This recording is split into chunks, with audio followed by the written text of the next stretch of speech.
boy Bernard, aka the Scarlet Spider. And did you miss me? You probably didn't, because who knows how many of you are listening? Maybe like 4. Well, anyway, welcome back to the Angry Blerd podcast, where I'll be discussing all things nerdy and fandom that have caught my eye for like the past week and a half. Franchise I don't care about is ending. Venom, The Last Dance will indeed be Tom Hardy's last Venom film. So, the Sony Motion Pictures group chairman Tom Rothman did an interview with Deadline, and he confirmed that the long-standing speculations about the future of Venom. He said that it will indeed be the third and last movie. It's going to be huge, and when the last Spider-Verse movie comes out, when the last of the Spider-Verse movies comes out with Phil Lord and Chris Miller, it's going to be a significant event, as will the next Tom Holland Spider-Man film.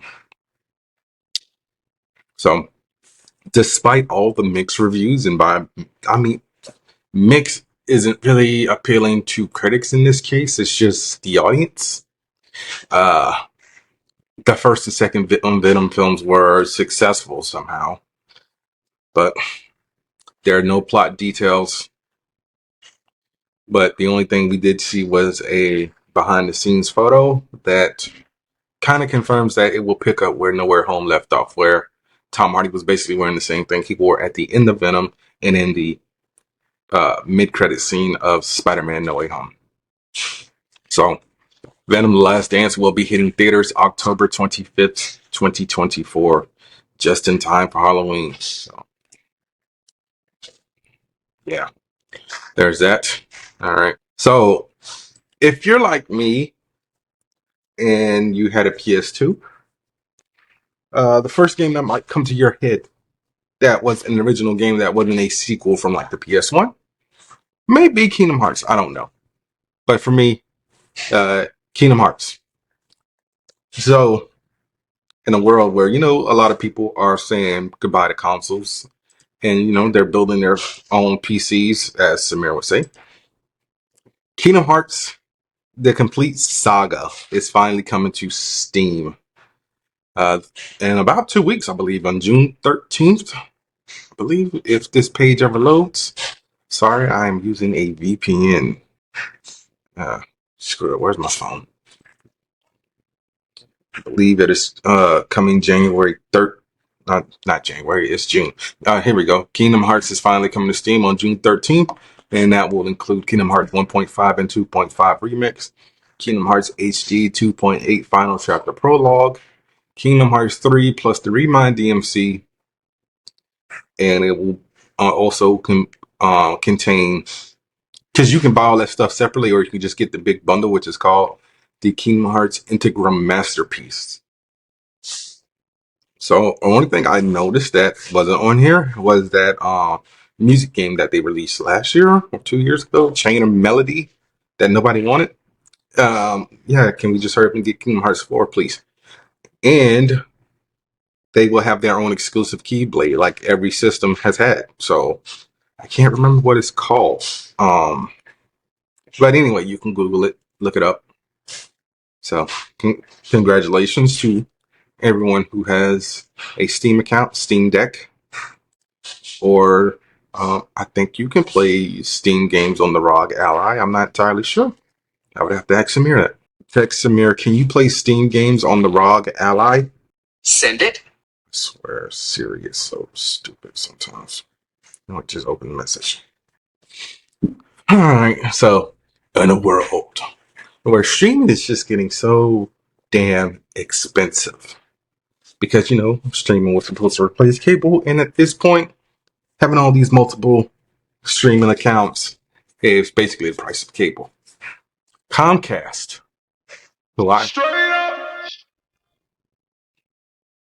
So, according to Samir, y'all heard Travis Scott, it runs PC native, so you can play every PC platform. So that includes Steam, PlayStation PC games, so on and so forth. Comcast has launched streamsaver, which is basically like a bundle for streaming services. So with that, you will get Peacock Premium with ads, Netflix with ads, and Apple TV Plus for $15.99 a month. So You have to have Xfinity internet or TV to get this. So you just can't go up to Comcast like, yo, I got AT&T. I want to sign up for your stream saver. Nah, don't work like that. I, for one, am not getting it because I don't want Netflix with ads. I already have Peacock Premium with ads. And I have Apple TV Plus already because I have the Apple One platform, which is Apple TV Plus, iCloud, Apple Arcade, and something else. Something else. Oh, Apple Music. I'm tripping. And I'm paying like $16 for that. So I don't know. You guys can look it up. You can just go to like Comcast.com or Xfinity.net. Or if you have cable through Xfinity, as soon as you hit the guide button, it will come up. I'm like, hey, you want to sign up for this, huh? $15 a month. Come on, come on, come on. All right. So a TV show that ended horribly and came back with a limited series, which fixed that crappy ending that we got, is getting a prequel series, and that's Dexter. This was originally called Dexter Origins, but now they've changed the name to Dexter Original Sin.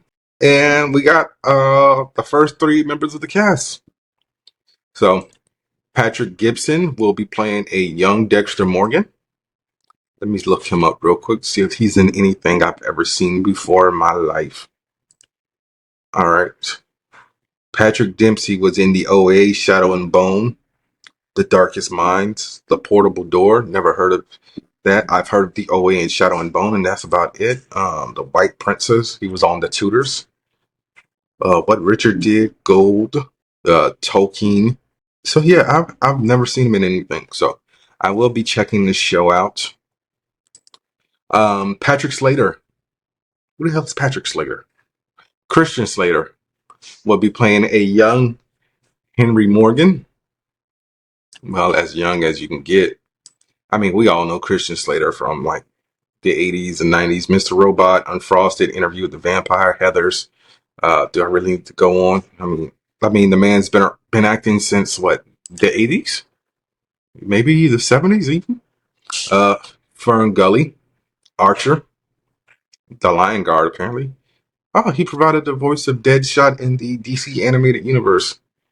He also did a voice on Inside Job on Netflix. So yeah, I mean, we all know Christian Slater. Hot Tub Time Machine 2.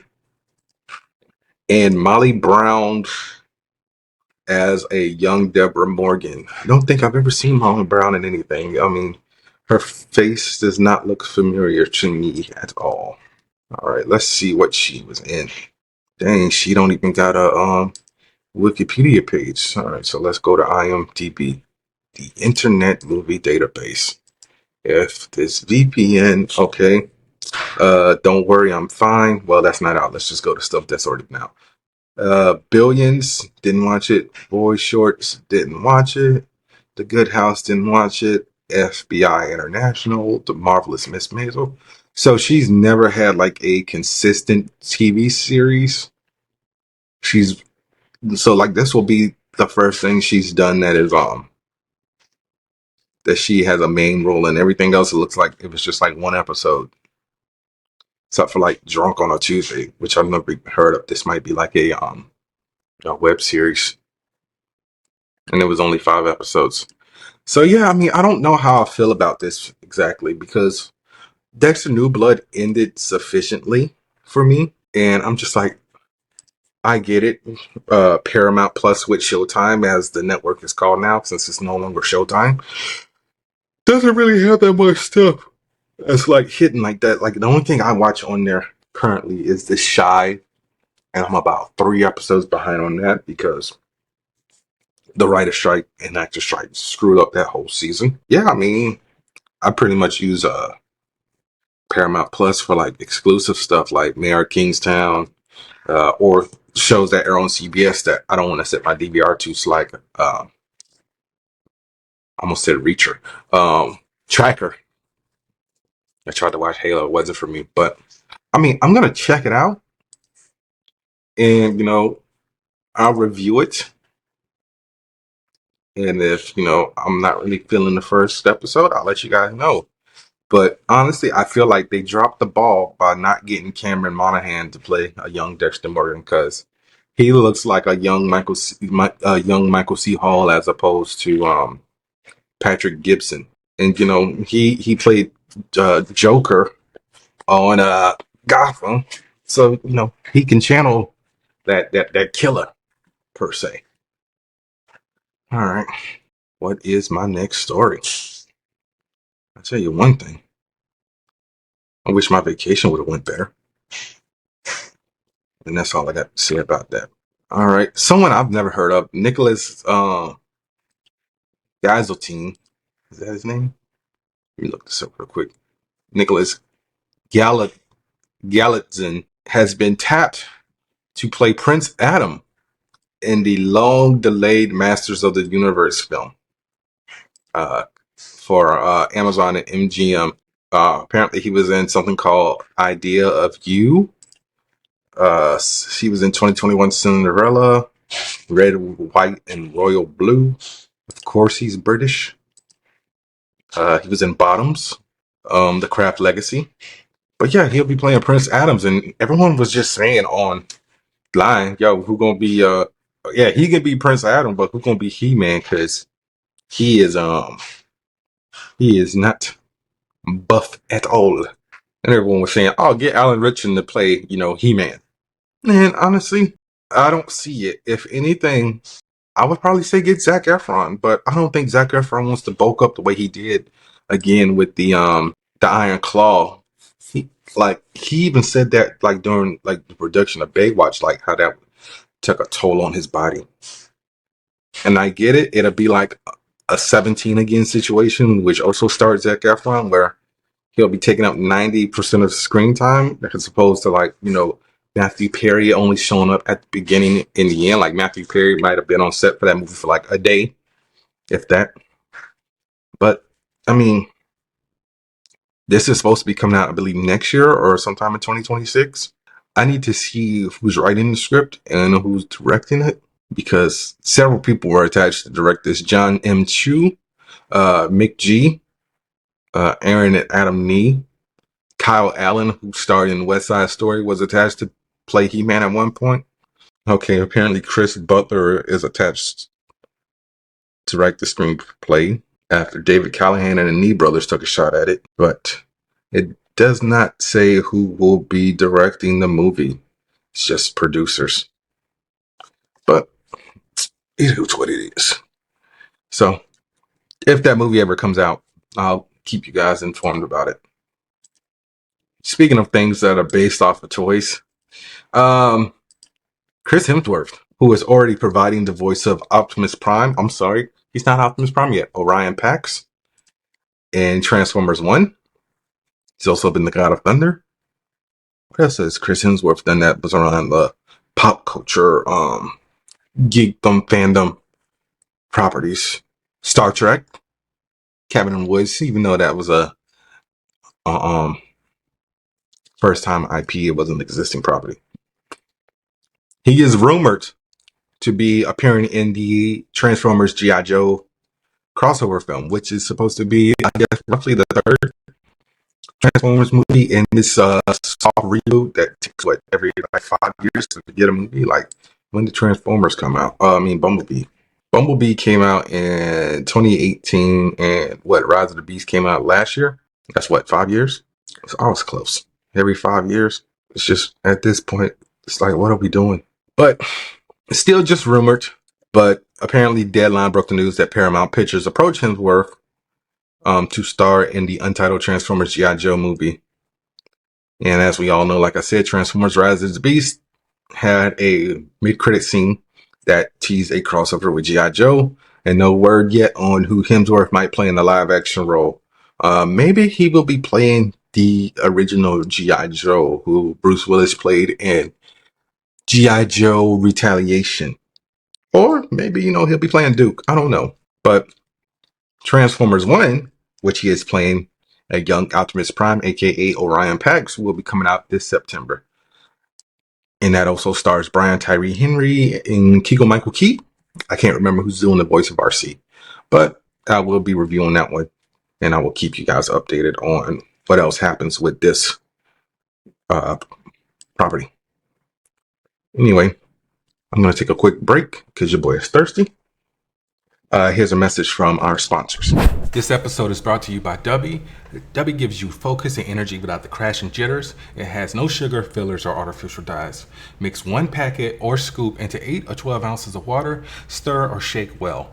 Some powderiness is normal, and it has all the important vitamins. So this has vitamin C, B3, B6, and B12. And it's made from coffee fruit extract. So drink it and go conquer a task, and go to debbie.gg and use my promo code angryblerd10 at checkout to save 10% on your order. That's debbie.gg with promo code angryblerd10. All right, guys, I'm back. Did you miss me? You probably didn't, because only like 4 of y'all listen anyway. So next story. Let's get into a few bits of Marvel news that have come out. First things first, he's been teasing it for the longest, but now it's been confirmed.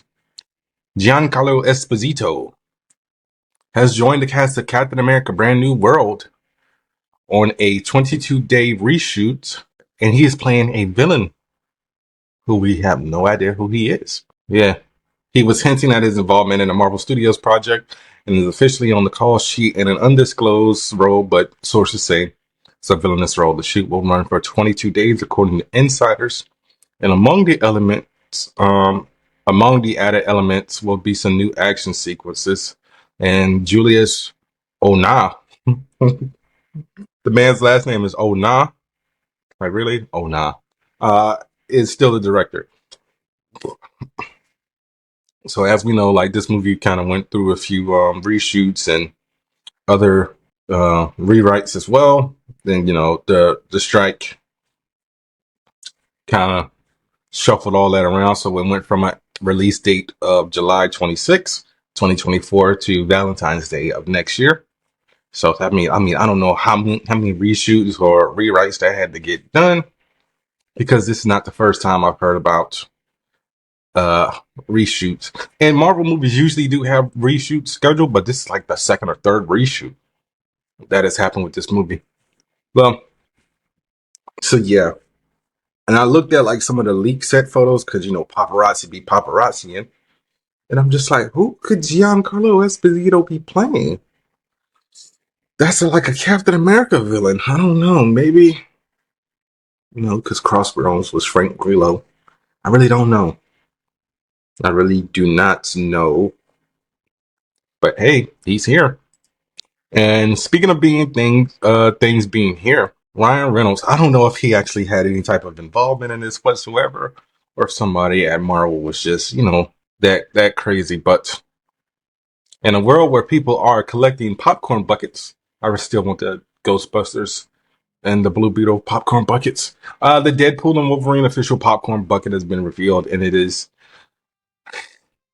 Wolverine with his mouth wide open. I just saw this and I'm like, yo, come on, man. Come on. I'm turning to Boosie. Come on, man. Come on, bruh. But it looks hilarious.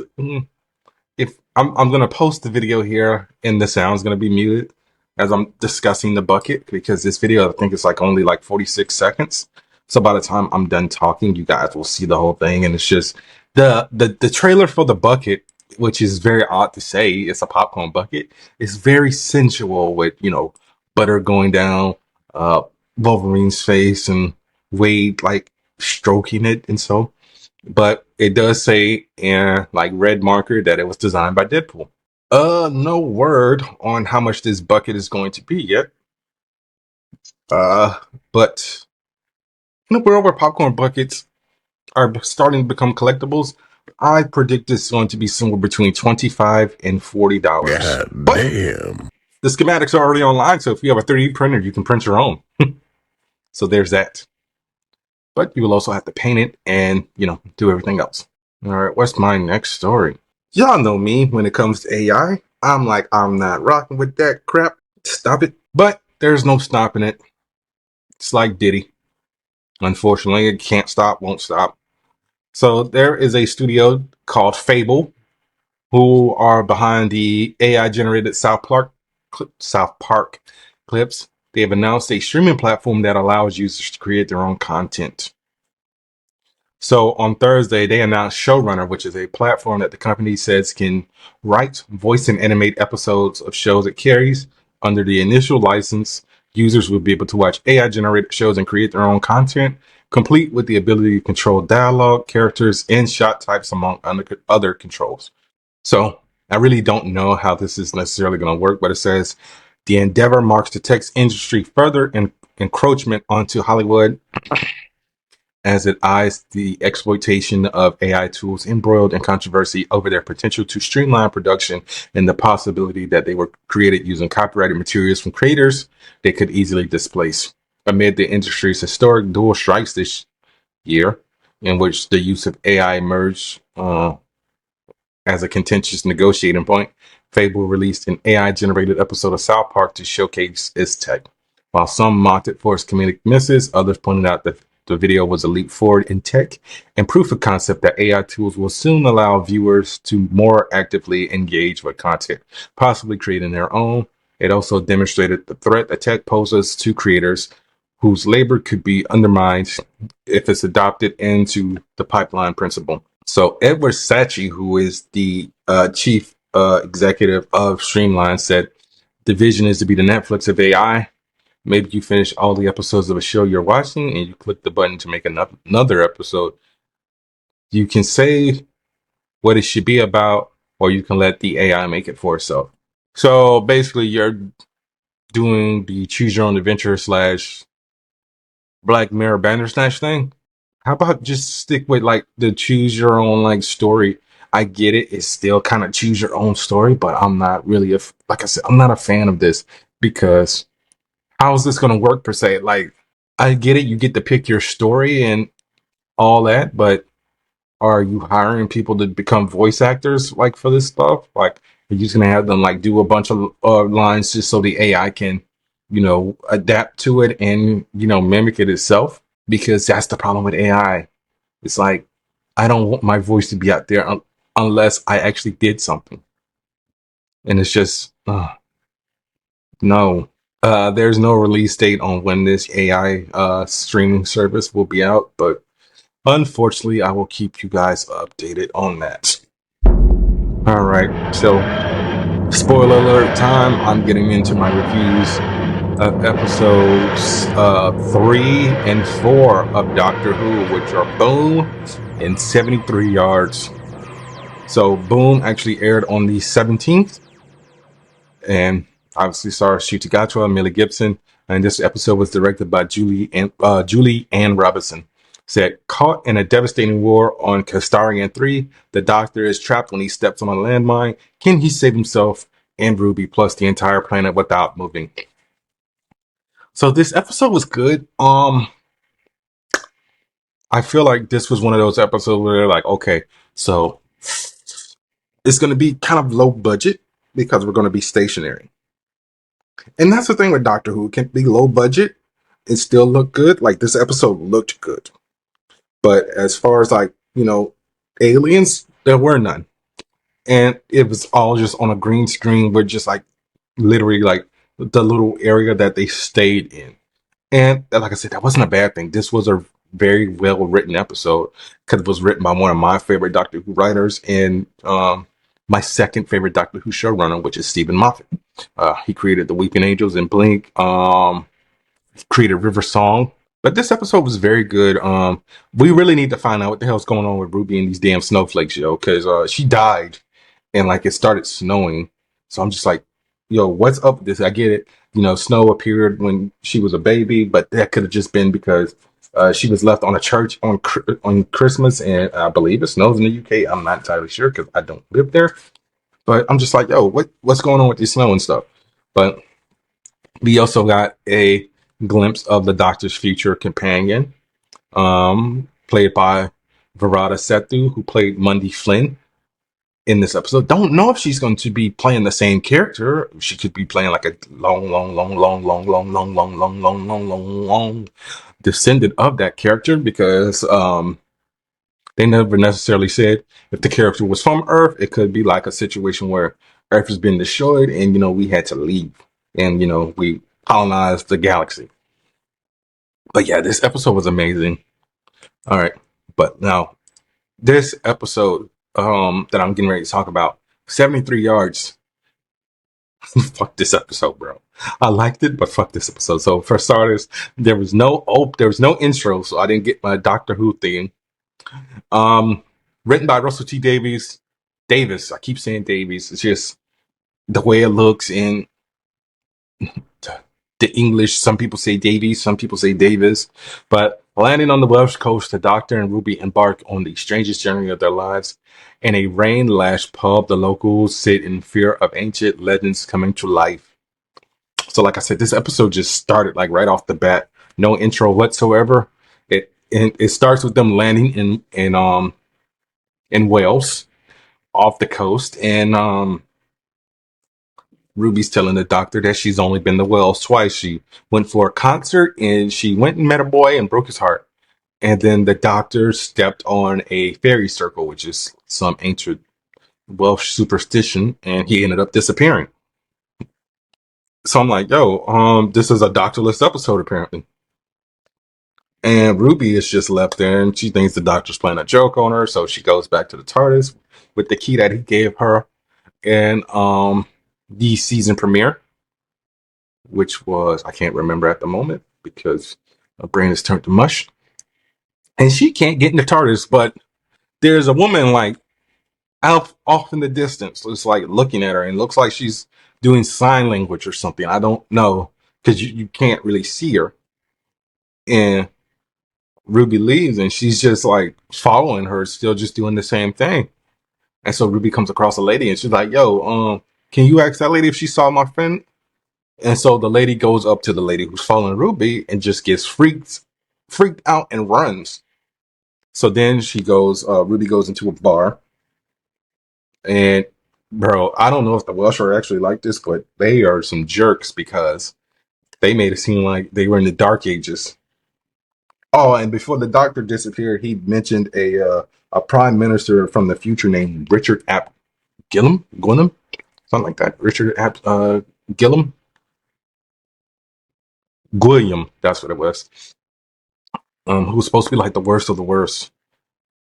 And Ruby ends up staying at the pub because apparently it's also like a Airbnb. One of the guys leaves the pub, and Ruby asks him to, talk to the lady, just like she asked the lady who was jogging. I still don't know what this lady was saying to people, but it was freaking them out to the point where they didn't even want to deal with Ruby. And the guy was like, yo, I ain't going back to the bar until that heifer leaves. So she's there for like a week or so. Then she finally goes back home.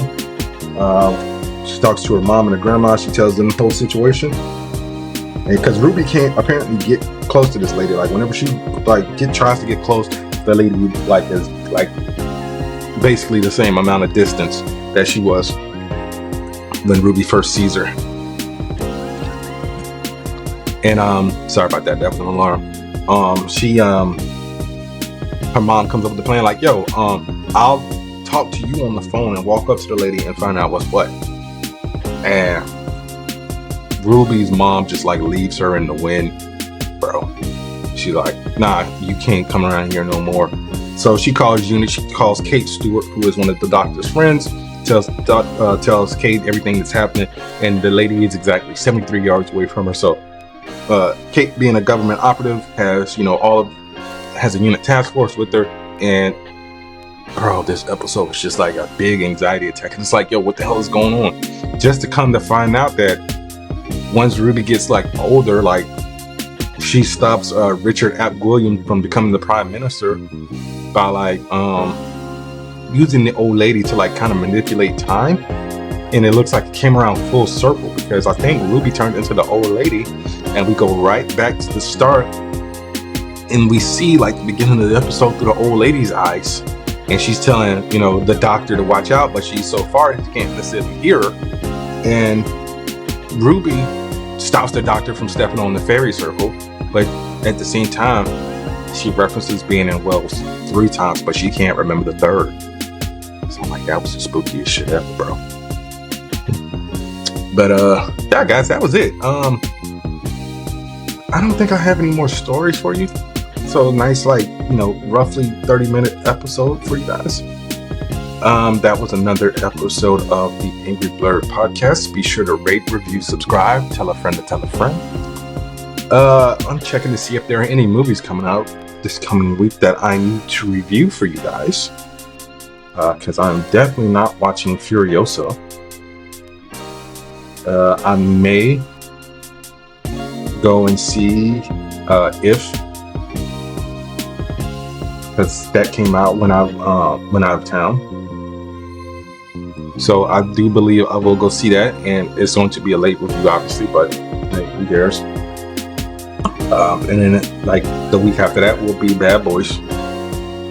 So yeah, guys, be sure to rate, review, subscribe, tell a friend to tell a friend.